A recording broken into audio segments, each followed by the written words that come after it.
Hi everyone. Today I am going to discuss about the inverter. First I will discuss about the some basics of inverter, and then we will discuss about the importance of inverter and applications of inverter.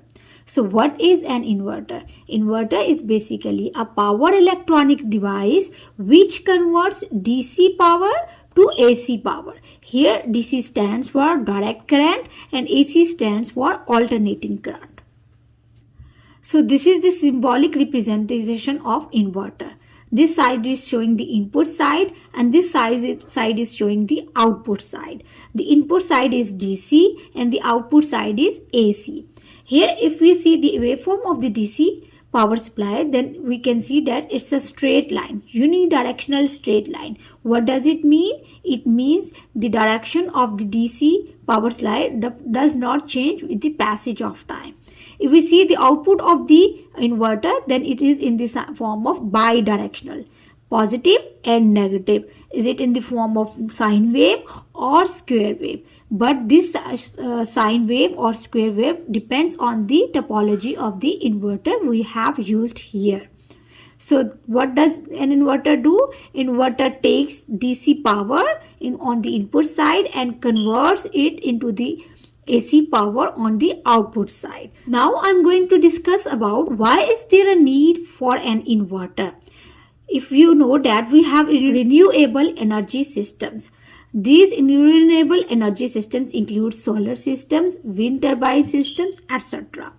The renewable energy sources provides us power in the form of DC, and we have the loads, home loads, which is in the form of AC. For example, TV, computer, refrigerator, light.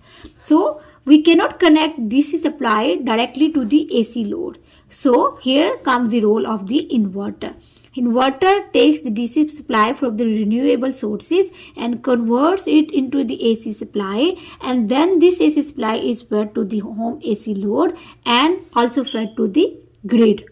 So such type of inverter is also known as grid connected inverter.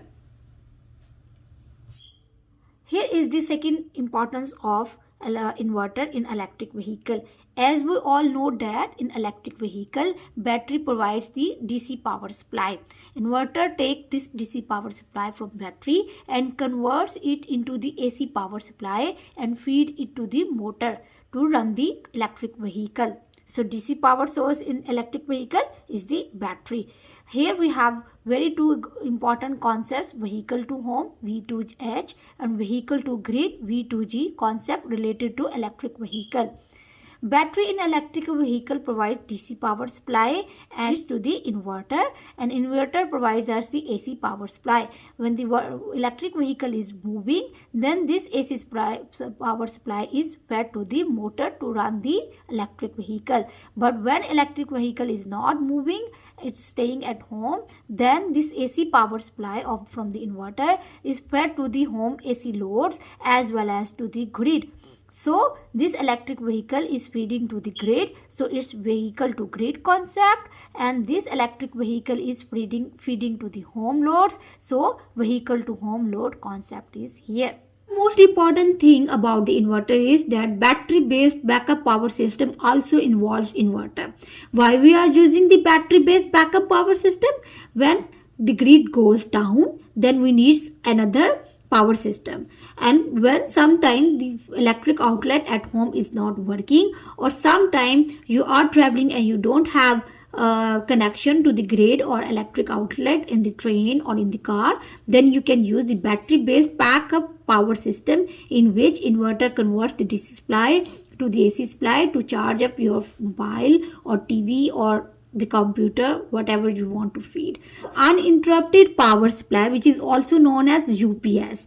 In UPS, inverter plays an important role in providing AC power at the required voltage level. Second application is industrial and commercial applications. Here, for example, we can use inverter in AC adjustable speed drive, ASD, induction heating, etc. What is the role of inverter in these applications? First of all, the inverter adjusts the speed of AC motor. How can it adjust it? By varying the frequency of the AC power to the motor. And second, it adjusts the input voltage to the motor. So these two are the functions of the inverter in these applications. Third one is the domestic applications. For example, refrigerator and air conditioner. How can we use inverter in these applications? It controls the speed of the compressor as well as it regulates the required power. Fourth application is renewable energy conversion system. As we have already discussed about the solar energy system and wind turbine system, in which inverter does a function like it converts DC power to AC power and then it feeds to the grid and home AC loads. Fifth application of inverter is in electric aircraft and electric vehicle. Here the inverter function is to convert power from DC to AC and then regulate the power. This application is in high voltage DC transmission. The major component of a HVDC transmission system is of converter stations. It includes two converter stations. First one is the rectifier station, in which it converts from AC to DC, and the inverter stations convert from DC to AC. A point-to-point transmission requires two converter stations. So in HVDC transmission, inverter plays an important role. Here comes the last application of inverter, which is electroshock weapons. So inverter is basically used in electric shock gun and taser. So this is all about inverters. So in today's lecture, I have discussed the basics of inverter and importance of inverters and 7 practical applications of inverter. I hope you have learned something new from my lecture. If you like my videos, subscribe my channel for upcoming interesting videos and hit the bell icon. Thank you.